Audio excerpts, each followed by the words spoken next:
நமஸ்காரம். காஞ்சிபுரத்தில் ஹெவி ரெயினில் எங்கே போயிருக்கான்னு பார்த்தா புதுசாக கும்பாபிஷேகம் பண்ண பாண்டவதூட பெருமாள் கோயில்.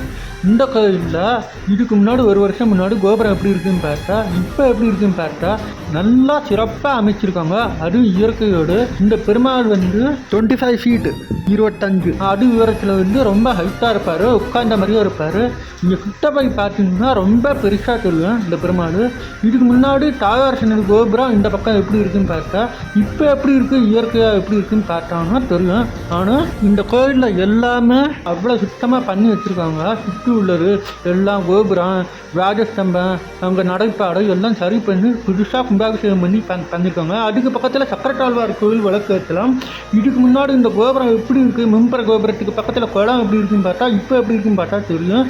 அங்கேருந்து வரவையில் திருப்பதி பாலாஜி காப்பி பாரில் காப்பி கொடுத்து வேகன்னு இருந்துட்டு போகலாம். மீண்டும் சந்திப்போம்.